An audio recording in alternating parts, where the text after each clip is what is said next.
정문 1층 진행을 맡은 유성훈 국장입니다. 이 시간에는 서울교회 사건과 관련해서 다루고자 합니다. 3월 9일이었죠.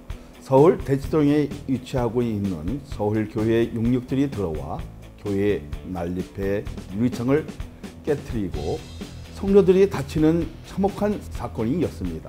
그리고 이 일은 하루만 이었었던 것이 아니라 그 다음 날도 이어졌습니다. 예배 드리는 거룩한 성전이 왜 이렇게까지 아수라장이 되었는지 이 사건의 배경과 함께 해결의 실마리를 없는 것인지 알아보자 합니다. 자, 오늘은 황규혁 박사님 모시고 정문 1층을 시작하고자 합니다. 안녕하세요. 안녕하세요. 자, 황규혁 박사님, 먼저 그 서울교회 그 지난 3월 9일 용역이 난입했습니다. 자, 이날의 사건에 대해 설명을 부탁드립니다. 예. 일단 간단히 설명을 해드리면은 3월 8일 밤 11시에 1차로 용역이 난입해서 유리창을 깨뜨리고 교회당에 진입을 했고, 2차로는 3월 9일 밤 7시에 용역이 난입해서 다시 유리창을 부수고 소화전을 난사하는 등 교회를 뚫고 들어가서 2층 본관을 점령했습니다. 이러한 와중에 여러 명의 신도들이 대응하는 과정에서 또 다쳐서 병원으로 실려가기도 했고, 또 용역들에 대해서 또 많은 그 남자분들도 항의하는 사태가 발생하곤 했습니다. 예, 이 정도입니다. 만약에 이렇게 용역들이 네. 난입해서 들어오면 네. 그 사이에 보는 그 시각도 굉장히 주는 시선들이 좀 꼬집어서 얘기하자면 뭐라고 표현할 수 없을 정도로 아픈 일이잖아요. 네. 이런 거에 대해서는 좀 어떻게 생각이 되어집니까? 예, 이게 용역동원은 교회 분쟁 상황에서는 항시 발생하는 통과 의례와 같은 겁니다. 2004년도에 광성교회 분쟁이 발생했을 때도 수백 명의 용역들이 동원돼서 서로 그때도 이제 폭력을 하고 또 신도들을 또 두들겨 패고 이렇게 해서 병원에도 실려가고, 그러다 보면 또 항상 경찰들이 뭐 1개 중대, 2개 중대가 막 이렇게 동원되기도 하고, 그러다 보면 또 이것을 이제 일반 그 공중파에서도 다루곤 합니다. 그리고 2011년도에도 광복제일교회 용역이 들어왔을 때 당시에도 경찰이 출동하고 또 일반 언론에서도 이 상황을 또 다루었습니다. 그렇기 때문에 이러한 교회에서 용역 갖고 서로 싸우는 거는 굉장히 사회적 이슈가 될 수 있죠. 왜냐하면은 어디보다도 또 평화롭고 또 폭력을 자제하고 어떤 그 사랑을 추구해야 할 그런 종교 집단에서 용역을 쓰는 것 자체가 일반 사람들이 봤을 땐 넌센스로 보이죠. 이런 것들은 뭐 비단 교회뿐만 그런 것이 아니라 불교 절 서로 이제 주고 뺏기에서도 또 이런 많은 용역들이 동원되고 있는 것을 알고 있습니다. 그래서 굉장히 어쨌든 이런 인식은 굉장히 부정적으로 보이죠. 누가 잘했든 잘못했든 이런 거 떠나서 용역들을 동원했던 것 자체가 굉장히 안 좋게 이렇게 보이는 건 사실입니다.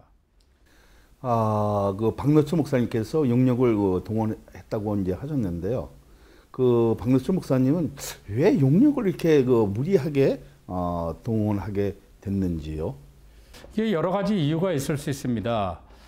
재판에 한 2월 23일인가 그때 총회 재판국에서 재심 판결을 했는데 박노철 목사 측 손을 들어줬습니다. 네. 그러나 반대 측에서 당시 재판국원으로 참여했던 한 국원이 기피 대상자였었는데 이분이 계속 이제 재판에 참여해서 나름대로 법률 자문도 하고 영향력을 끼치니까 이쪽에서 이거는 위법한 재판이다 이렇게 문제 제기하니까 당시에 약 재판국원의 8명이 이의 신청을 했습니다.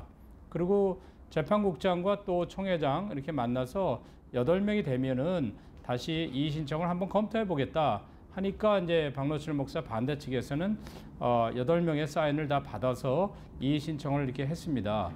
그러다 보니까 또 이러한 연유로 인해서 일반 법정에서는 장로 임직 금지 가처분이 있었는데 아마 이제 반대 측에서는 이러한 서류를 갖다 냈겠죠. 그리고 이제 법원에서는 분명히 이제 장로 그 임직에 대해서는 당회 결의를 할 수 있다고 돼 있으니까 이러한 당회 결의가 없는 상태에서 하는 건 이제 잘못됐다. 그리고 또 15명을 뽑으면은 또 이쪽 장로들보다 숫자를 더 많게 해서 당회의 우위권을 가져가고 분쟁 갈등이 있기 때문에 이거는 안 된다 해가지고 장로 임직 금지 가처분을 인용을 했죠. 그러니까 여러모로 일단 교단 내 소송과 교단 밖의 소송에서도 계속 또 이렇게 원하는 바로 결정이 안 나고 그러니까 승소하지 못한 상태에서 나름대로 이제 앞으로 이제 타협의 가능성도 있으니까 그럼 이제 교회당을 장악하게 되면 서로 타협하더라도 유리한 고지 있지 않겠느냐 이런 게 하나 있고요. 실효적 지배를 통해서 나름대로 좀 사회적 여론은 이제 네거티브하게 비춰지지만 그러나 진리를 추구한 거 아니겠느냐 저는 이렇게 이제 보고 있습니다. 근데 그래도 이제 그 사회에서 보는 시각은 이제 그 굉장히 안 좋아요. 네거티브하죠. 예, 안 좋기도 하고 또 그것을 통해서 여러모로 보면 또 그런 분들이 다 결론적으로는 다 아웃되는 걸 먼저 봤는데요. 그럼 서울 교회에 그 있는 그 성도들에게 한번 물어볼 수 물어 한번 여보세요. 네, 그 하야방송 저 정문 1침을 진행을 맡은 유성호 국장인데요. 안녕하세요. 네, 안녕하세요. 네. 그 다름이 아니라 그 용역 그 동원한 데서 그 성도님은 이거 어떻게 그 생각하고 있는지 그 말을 좀 듣고 싶어서요. 매우 당황스럽죠. 어제도 밤을 꼴딱 샜는데요. 네. 그 용역이 계속 주둔하고 있고 저희들은 못 들어오게 하고요. 네. 아주 폭력적이고 그렇습니다. 그리고 그 저희 교회 사무국장이고 다 사무국 직원이 있는데 불구하고 박노철 목사가 그 자기네 사람을 사무국장을 만들어 놓고서 공무지침서 해가지고 사무국 직원들 다 나가게 이렇게 폭력을 동원해서 드러냈습니다. 저 직원들 다. 그렇습니다. 그래서 지금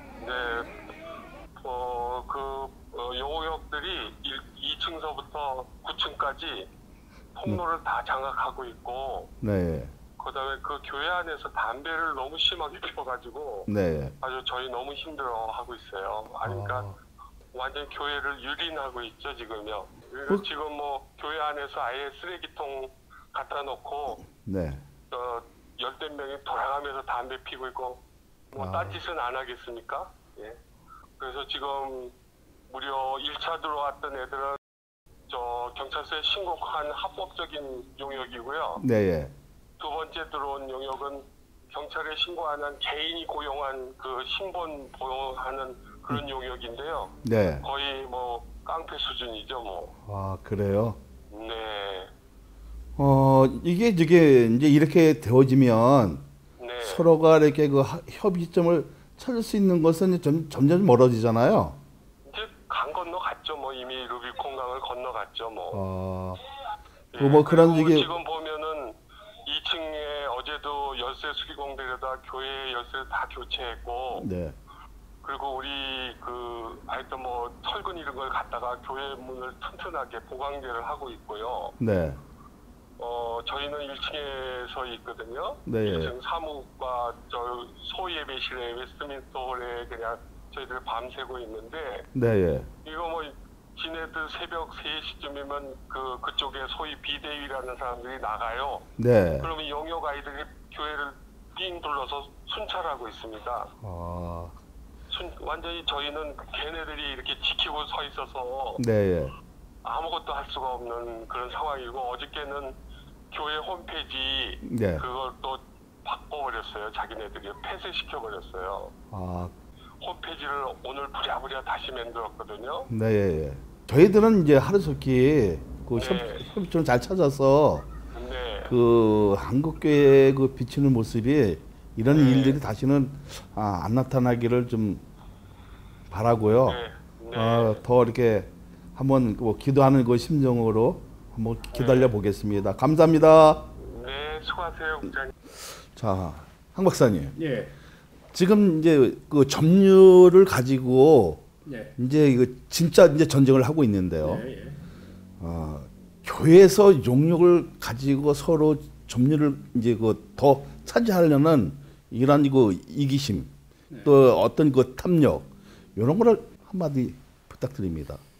예, 일단은 교회당을 차지하려면은 먼저 그 당회 결의가 있어야 되고, 지금 현재 사회법에서 인정하는 당회장은 박노철 목사고, 또 당회원들은 그 반대 측의 18명째 당회원인데요.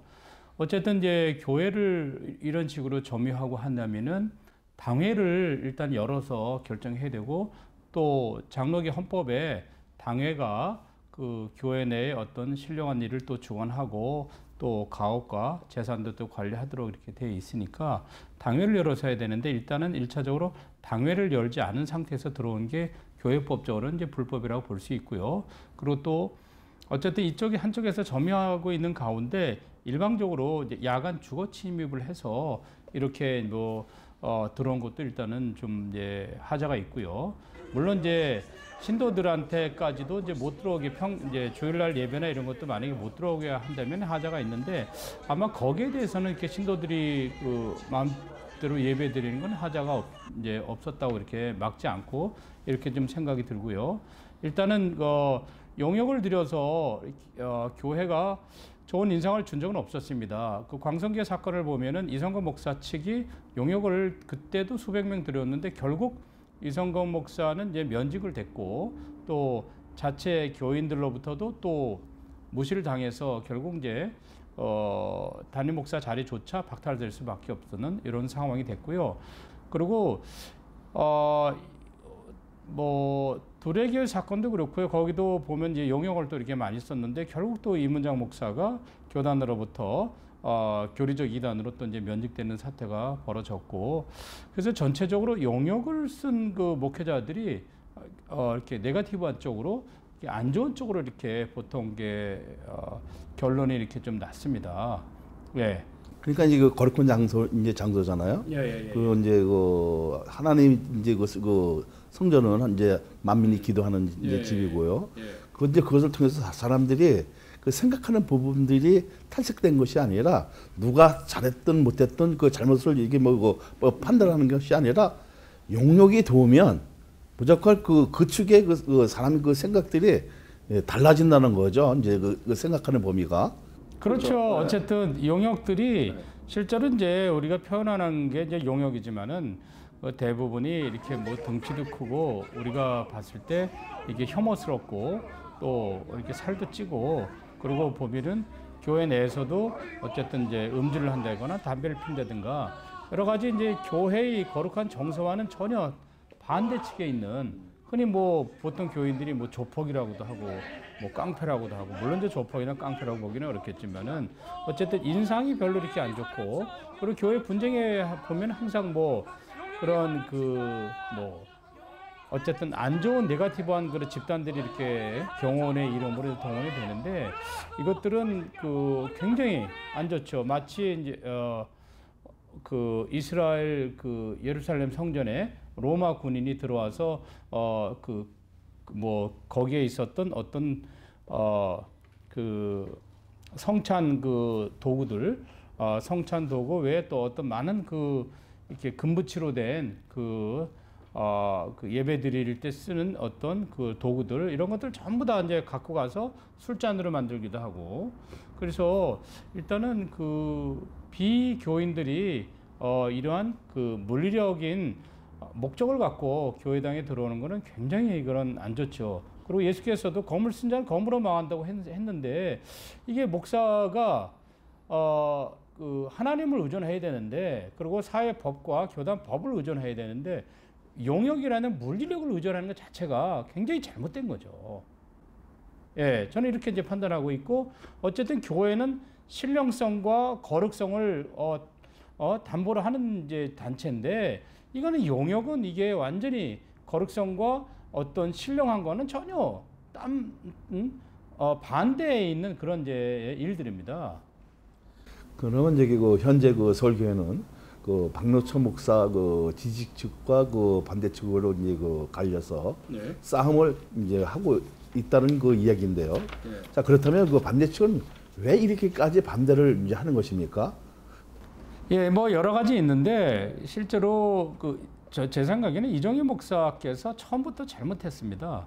그분이 통합교단이 있으면은 통합교단의 목회자를 후임자로 했었어야 했는데, 물론 근데 김진홍 목사도 마찬가지죠. 본인들이 통합교단에 소속해 있으면서 합동교단의 목사를 데려온 것조차가 잘못됐고, 더군다나 박노철 목사 같은 경우는 합동교단에서도 6개월밖에 있지 않았고 침례교단에 한 이제 10년 또 있었습니다.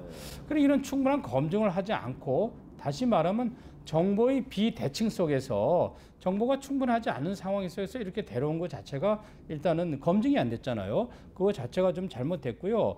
그리고 그래서 이제 갖다 앉혀놨는데, 어쨌든 자기네들이 봤을 때는 이제 이종희 목사의 설교에 익숙하고 그분의 삶이라든가 이런 데 익숙하는데, 어쨌든 뭐 10년 동안 침례교에 있다 왔으니까 좀 자유롭죠, 침례교가.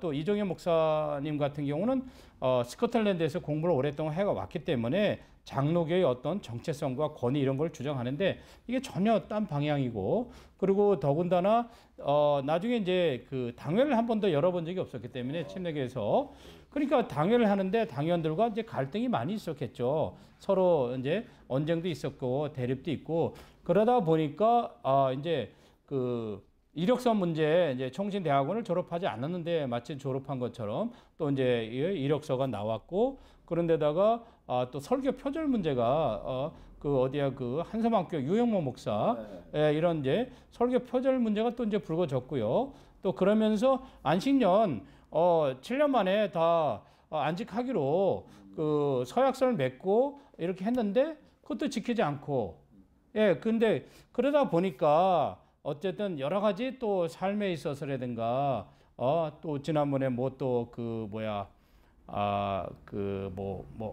카드를 써가지고 뭐 횡령을 했다는 뭐 그런 여러 가지 이런 것들이 나오니까 이건 아니지 않느냐. 그래서 장로들이 교단에다가 위임 목사 청빙 무효 소송을 이렇게 제기하기로 이르렀던 것 같습니다. 하여튼 서로 이게 안 맞는 거예요. 제가 봤을 때는 한쪽에는 이종희 목사 측을 지지하는 분들은 좀 이렇게 권위도 있고 장로교의 정체성을 주장하고 어떤 스코틀랜드식의 그런 거를 좋아하고 익숙해 있었는데, 박노철 목사 측에서는 어떤 이분이 또 캐나다, 미국에 있었고, 그리고 또 침례교에 있어 왔기 때문에 전혀 이게 정서가 다르죠. 그러다 보니까 이제 여러 가지 이제 문제가 불거지지 않았나 이렇게 생각을 합니다. 그러면 박노철 목사 측은 사임하기로 이제 한 것은 뭐 억압 상태에서 어쩔 수 없이 뭐 이루어진 것이라고 이제 주장하고 있는데요. 네. 하지만 안식년을 지킬 것을 요구하는 측은 정당한 논의의 절차에 의해 합의한 것이라고 하고 있습니다. 네. 그러면 한기혁 박사님은 어떻게 보시나요? 예, 제가 어제도 그쪽 한 당의원과 이제 인터뷰를 좀 한 거를 영상에도 실었는데요. 그러니까 당시에 합의와 발표 당시에 경찰이 또 입회하고 있었고, 또 이미 사법당국에서도 억압이라든가 아무런 문제가 없다고 이렇게 이제 판단을 내린 것으로, 그래서 이제 무혐의 처분된 것을 이렇게 알고 있습니다. 그래서 이게 억압 상태에서 감금 상태에서 서로 이제 협약을 했다, 안식년 지키기로 했다, 이런 거는 좀, 왜냐면 장로들이 한 수십 명이 있는데 그 와중에서 감금한다는 건 사실상 어려운 얘기입니다. 결론적으로는 이제 약속에 이제 이루어지는 않는 것으로 이제 그렇죠. 시작해서 이제 어떤 불미가 하고 서로가 시임했던 것이 이제 균열이 이제 와준 거잖아요. 네, 그러니까 그 전에도 아마 이종현 목사나 당의원들이 안식년을 계속 지켜왔었대요. 7년에 한 번씩 이렇게 안식을 이렇게 가졌고, 근데 이제 이번 같은 경우는 박노철 목사가 거부할 수밖에 없는 게, 이제 1년 떠나 있으면 사실상 영원한 안식이 됐기 때문에 그 교회로부터 그래서 안 나가려고 하는 거죠. 그러니까 여기도 이 안식이라는 게 쉬는 건데, 근데 쉬는 게 1년만 쉬는 게 아니라 계속 쉬게끔 이렇게 만드는 상황이 될까봐 안 나가려고 했었던 거죠. 아니, 왜냐면 이제 당회도 있고 공동의회가 있잖아요. 근데 보편적으로 이제 우리 가구에는 이제 목회를 하면 지금 6년 차에서 이제 1년을 다 쉬거든요. 쉬고 자기 충분한 후식을 통해서 공부도 하기도 하고 또 외국의 정서도 보기도 하고 이렇게 했었잖아요. 자, 그러면 이제 당에서 신을 못하면 또 공동위원회라는 게 있어요. 네. 거기서 통해서 또 이렇게 신임을 얻으면 네. 또 할 수 있는데 이렇게 뭐 쉬운 것은 아니죠. 뭐 당에서 쫓는. 그렇죠. 아닌데 이게 이제 힘든 게 만약에 이제 이분이 안식을 했어요. 그러면은 이제 다시 이제 들어왔을 경우 또 이제 당의 그 결의가 있어야 될 거고, 그리고 공동회를 소집하려면 당의 결의가 있어야 됩니다. 그렇죠. 당이 없이는 공동회 소집 못하니까 여러모로 이제 자기가 1년 안식이 아니라 계속 영원한 안식이 될 가능성이 있었기 때문에 계속 이거를 이제 번복을 했던 거죠. 그런데 이게 문제가 총회 헌법위원회에서도 본인이 이렇게 들어와서 이게 안식하기로 이렇게 서약을 했었으면 해야 되지 않느냐. 그렇게 이제 해석을 내린 바도 있죠. 중요한 것은 목사는 약속의 이익이거든요. 그리고 이제 신뢰할 수 있는 사람들에게 신뢰할 수 있는 그 여건을 만들어줘야 되거든요. 근데 요게 이제 미비하니까 이제 이런 이제 사건들이 이제 터진 거죠. 예, 그리고 이제 이쪽에서 이제 안식년 안 떠나니까 사회법정에다가 아마 이제 가처분을 신청을 했어요. 직무집행정지 가처분 신청했는데 또 그게 기각이 돼 버렸어요. 예. 기각이 되니까 이제 박노철 목사 측에서는 이건 법원도 인정하지 않았다. 기각을 했기 때문에 안식년 내가 지키지 않아도 된다. 이렇게 해서 계속 이제 그 트러블이 이제 발생하게 되는 거죠. 그럼 서울교회가 그 속해 있는 예정통합과 강남노회에서는 서울교회를 어떻게 바라보고 있나요? 예, 강남노에서는 묻지마 지지죠. 묻지마 박노철 목사 지지를 하고 있죠. 그리고 계속 그러니까 지난번 총회에서도 강남노에서 계속 그 박노철 목사 재심해야 된다. 총회 재판국이 잘못됐다. 계속 이걸 성토를 했죠. 아직 여러 명의 총대들이 나와서 성토를 해가지고 총회에서는 뭐 대부분 뭐 총대들이 무슨 일인지 모르니까 그렇게 또 거기도 성토하고 또 뭐 서울교회 외에 이제 뭐 저기 그 경동노회 쪽도 성토하고 막 여기 저 익산노회 하니까 이거 안 되겠다 해서 재심 받아주자 해서 도매급으로 사실상 넘어갔는데 박노철 목사 건은 사실상 재심 사유가 되질 않았던 겁니다. 예, 재심 사유가 되려면 여러 가지 재심 사유 조건을 만족시켜야 되는데 뭐 허위 문서라든가 허위 증언이라든가 재판국이 뇌물을 받았다든가 특별한 뭐 헌법에 위배된 것이 있다든가 이게 근데 전혀 재심 사유를 만족시키지 않은 상태에서 이것이 재심으로 올라갔죠. 그러다 보니까 재심에 올라가서 또 지금 현 총회 재판국이 아주 잘못된 이상한 이제 그 기피자가 참여하는 그런 재판을 하게 되고 또 타협을 계속 처음부터 주도해야 한다고 했는데 갑자기 또 선고를 방망이를 두들겨 가지고 최종 변론도 안 준 상태에서 두들겨 가지고 굉장히 후유증이 발생하게 됐죠. 결국 이러한 총회 재판국의 잘못된 재판 때문에 또 용역을 동원하는 폭력 사태까지 이렇게 일어나게 되죠. 저는 근데 여기에 대한 그 책임은 총회 재판국에 있다고 생각합니다. 정상적인 재판을 했더라면은 이런 식으로 되지 않았겠죠. 예. 그렇군요. 예. 자, 그러면 저기 그 박노철 목사는 그 총회법뿐 아니라 그 사회법으로 이겼다고 이제 이야기를 하고 이제 있습니다. 자, 하지만 그 반대측은 이거 절차상으로 하자가 있어서 다시 그 진행 중이라고 하고 있는데요. 예. 이제까지 박노철 목사 측이 대부분이 가처분 소송에서 다 이겼습니다.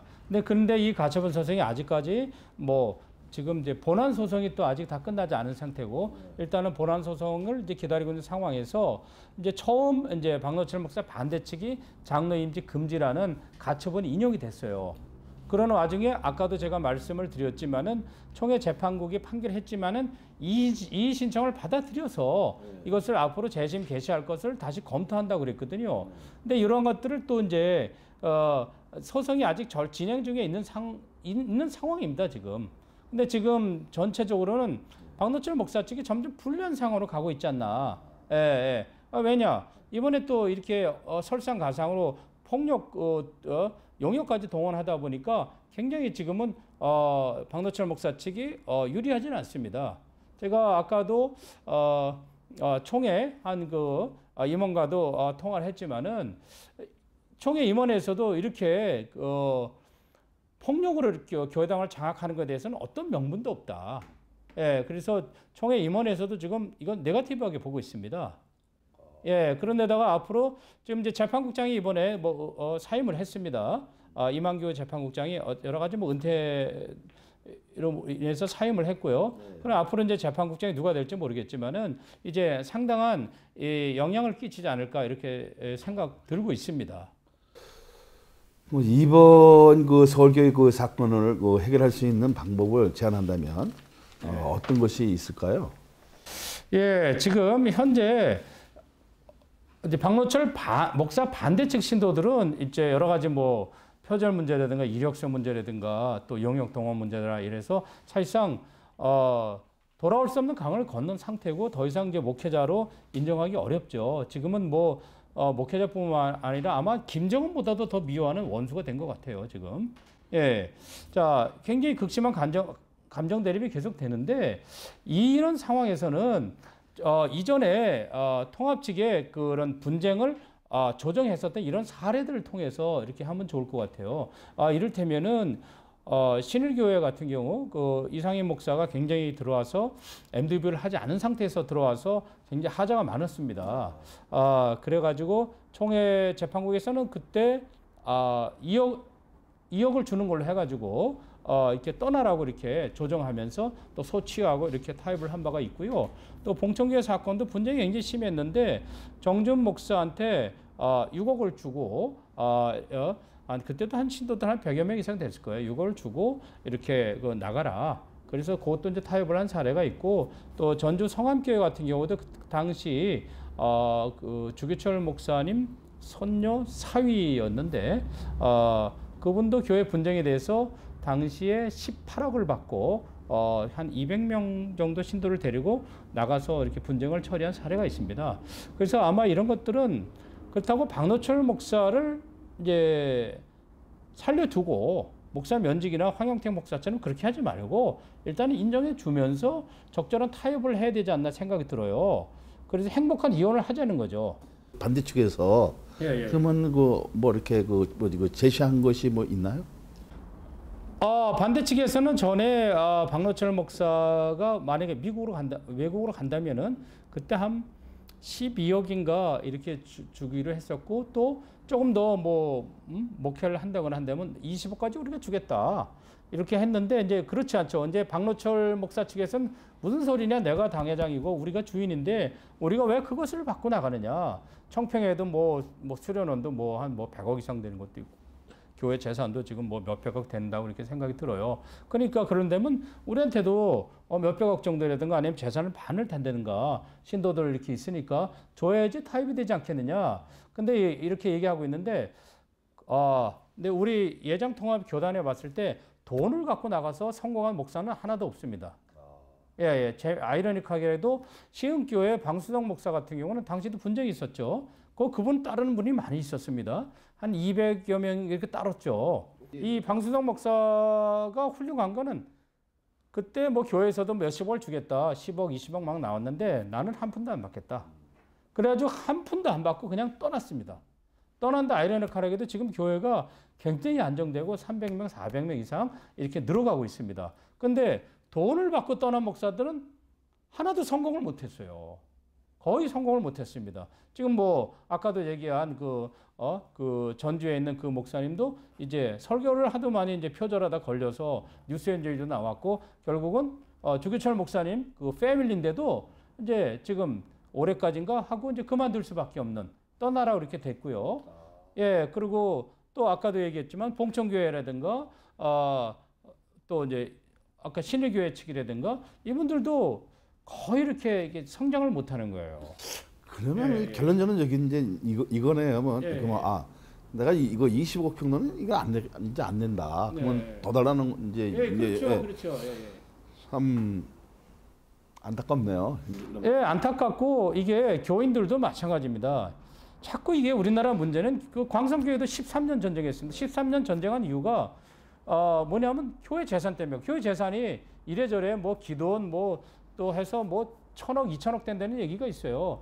그러다 보니까 그 재산을 서로 이제 차지하려고 하다가 서로 깡패동원하고 해가지고 서로 아무것도 안 남게 된 거예요. 교회 이제 10,000명 정도였었는데, 제적이 10,000명 이렇게 됐었는데, 그 잔류 측은 1,000명 정도 남고, 조금 이탈 측은 한 2,000에서 3,000명 정도 남고, 교인이 한 6,000명이 다 사라졌고, 그리고 이탈직은 또 자기네들이 존중했던 이성건 목사는 또 완전히 또 떠나 보냈고, 그리고 변호사비 또 소송비 합쳐서 약 70억 이상이 나갔습니다. 양측이 합쳐서.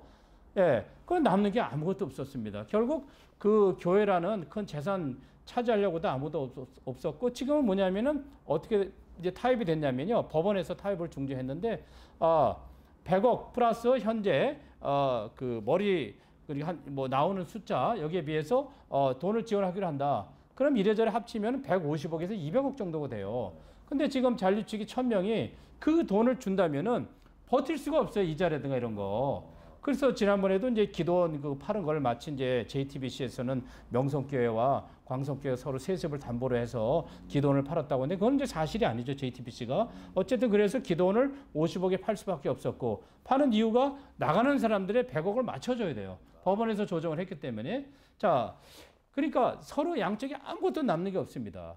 그래서 지금 적정한 선에서 타협을 하고 적정한 선에서 이렇게 해야지, 실제로 박노철 목사는 자기네들 교인이 1,400명이라 그러는데 1,400명이라면 1년 예산이 20억이 넘습니다. 그러면 교인 하나하나 헌금을 내는 걸 고려해 봤을 때 결코 손해본 건 아무것도 없습니다. 예, 그 교인 갖고 교회에서 적절하게 주는 20억 내지 30억 정도 줘서 교회를 잘 세워서 이렇게 교회를 스스로 무에서 유를 창조해 나가야지. 이종인 목사는 그때 당시 충영교회 떠났던 한 100여 명에서 200명 정도, 130명, 예, 그 정도 갖고 무에서 유를 창조해 나갔습니다. 그럼 박노철 목사는 1000명이라는 이유가 있습니다. 그럼 여기에서 10,000명, 20,000명을 만들어야지 재산까지도 확보해 나간다는 것은 그거는 목회자로서 바람직하지 않다고 생각됩니다. 그리고 교회는 이게 예수님의 그 그리스도의 몸인데 이 몸을 잘라 나가겠다는 게, 이 그리스도의 몸을 용역을 끌어 들어와서 소화기 난사하고 유리창 그거 깨 부수고, 이거는 바람직하지 않습니다. 그래서 사실 그 어떤 그 이유에서든지 교회에 그 용역이 들어오는 것으로는 참 부끄러운 일이거든요. 자, 그런 모습이 우리에게 비춰졌다는 거 참 가슴 아프고요. 여기에 대해서 마지막으로 정문일침 부탁드립니다. 지금 이제 마지막 제가 할 수 있는 것은 양측이 당의 결의를 통해서 공동의 소집을 하고, 그렇게 해서 거기서 어느 정도 좀 논의가 좀 돼서, 만약에 박노철 목사 측이 다수라면은 공동에 열어가지고 거기서 자기네들 의견을 개진하면 되지, 이게 용역을 동원할 이유는 전혀 없고요. 그리고 이제 이거를 해결할 수 있는 방법은 총회 재판국입니다. 총회 재판국에서 강제 조정이라도 해야 됩니다. 예, 이거 어설프게 뭐 이상한 재판하지 말고, 그 논리도 안 되는 거를 그냥 논리돼서 팩트를 그게 가리고 뒤집고 왜곡하고 그런 판단하지 말고 강제 조정을 하고, 그 강제 조정은 먼저 총회 재판국이 강제 조정한 그 원칙에 따라서 조정을 하고, 아니면은 거기에 대해서 뭐 총회 재판국의 원래 결정, 위임 목사 총격 무효라는 그런 걸 인정하든가 기각을 시키든가 이렇게 해야지, 이거를 뭐 돈을 갖고 이렇게 하면 절대로 안 된다고 생각이 듭니다. 박노철 목사 측에 뭐 그쪽으로 뭐 이렇게 반론 뭐 해줄 건 없나요? 시사타임즈 그 사장과 이제 통화를 좀 했습니다. 이제 그쪽에서는 이쪽이 자기네들이 폭력한 게 아니라 오히려 반대쪽이 폭력을 했다. 뭐 셋톱으로 자르고 뭐 유리창 깨고 이렇게 했다는데, 이제 반대쪽 그 얘기 들어보면은 그 셋톱을 쓴 적은 전혀 없다. 왜냐하면 셔터 밑으로 들어가서 우리가 작업을 한 거지 셔터를 쓴 건 없고, 그리고 이제 유리창 깬 적은 있다. 왜냐하면 얘네들이 들어가서 용역들이 들어갔기 때문에 우리도 우리의 권리를 중시해야 되니까 다 문 잠그고 이렇게 해서 다 열쇠도 받고 문 잠그고 하니까, 그래서 뒤쪽에 유리창을 깨고 들어간 건 있다고 얘기하더라고요. 근데 그들이 깬 거랑 그들은 방어 차원에서, 정당 방해 차원에서 이렇게 한 것이고, 이쪽에서 용역은 교회당을 점령하려고 하는 또 공격 차원에서 깬 거기 때문에 그것도 좀 다르다고 이렇게 생각이 듭니다. 마태복음 26장 52절에 이런 말씀이 있습니다. 예수께서 이르시되 내 칼을 도로 칼집에 꽂아라. 칼을 가진 자는 다 칼로 망하느니라. 아무리 그 합법적인 그 절차에 의해 교회에 진입했다고 하더라도, 사실 영상을 보신 분들은 알겠지만 교회 안에서 절대로 있을 수 없는 일들이 일어나는 것입니다. 칼을 쓰는 자는 칼로 망한다는 것을 기억하고, 또 교회 분쟁으로 인한 가장 큰 상처는 바로 성도들입니다. 정말 귀하고 귀한 한 영혼들을 생각해서라도 이제는 하루빨리 교회가 정상화가 되어서 복음을 위한 일에 전진하시기를 바라봅니다. 정민득신 여기서 마칩니다.